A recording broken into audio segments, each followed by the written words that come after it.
नमस्कार दोस्तों, जय जोहार। मैं कौशल तिवारी और बिहनिया संध्या में आपका स्वागत है। जैसे जैसे मतदान की तारीख नजदीक आते जा रही है, रायपुर दक्षिण में हो रहे उपचुनाव रोचक और दिलचस्प मोड़ पर पहुंचता जा रहा है। एक दूसरे पर आरोप प्रत्यारोप के साथ तीखे प्रहार हो रहे हैं। सीधे सीधे प्रत्याशियों पर तो हमला हो ही रहा है। भारतीय जनता पार्टी और कांग्रेस के विचारों को लेकर भी कई तरह के सवाल उठाए जा रहे हैं या आरोप लगाए जा रहे हैं।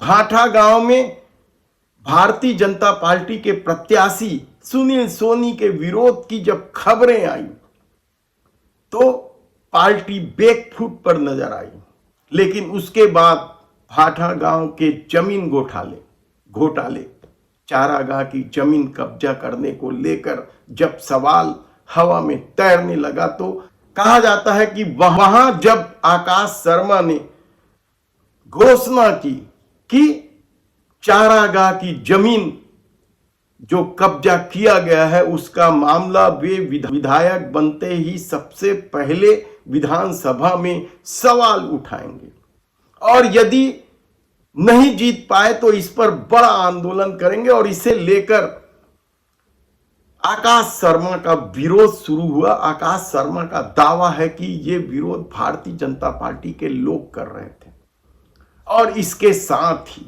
भाठा गांव चारागाह की जमीन कब्जे की बात तो चल ही रही है। इसके अलावा लोगों ने अलग अलग क्षेत्रों में जो जमीन कब्जे कर रहे हैं भूमाफिया, उसको भी सोशल मीडिया में प्रचारित प्रसारित करना शुरू कर दिया। और इसके बीच बृजमोहन अग्रवाल के चर्चित जल की कांड की गूंज भी अब रायपुर दक्षिण में सुनाई देने लगी है। दरअसल महासमुंद जिले के जलकी में बृजमोहन अग्रवाल के परिवार ने जो रिसोर्ट बनाया, उस रिसोर्ट में सरकारी जमीन पर भी कब्जा कर लिया गया।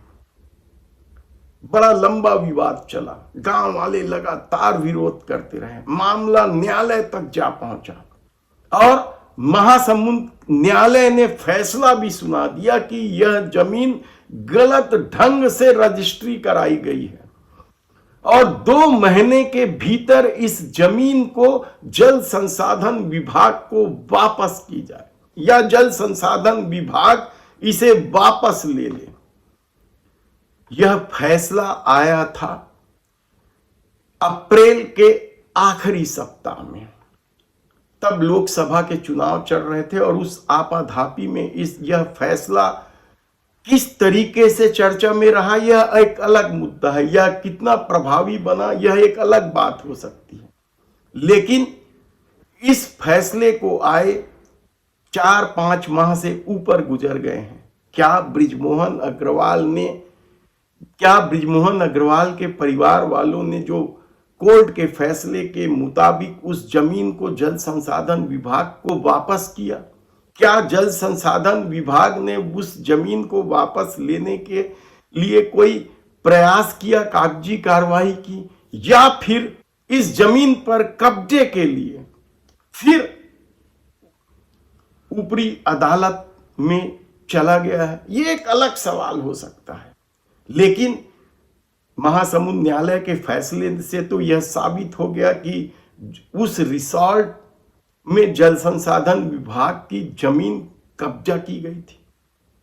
और अब जब भाठा गांव में चारागाह की जमीन कब्जे को लेकर मुद्दा गरमाने लगा है तो फिर जल की कांड की गूंज एक बार फिर रायपुर दक्षिण में सुनाई दे रही है। इसका कितना असर पड़ेगा कहना मुश्किल है, क्योंकि यहां जो मुद्दा अब तक जो हावी रहा है वह सुनील सोनी के निष्क्रियता की, यानी भारतीय जनता पार्टी के प्रत्याशी की निष्क्रियता का मुद्दा सबसे ज्यादा हावी रहा है।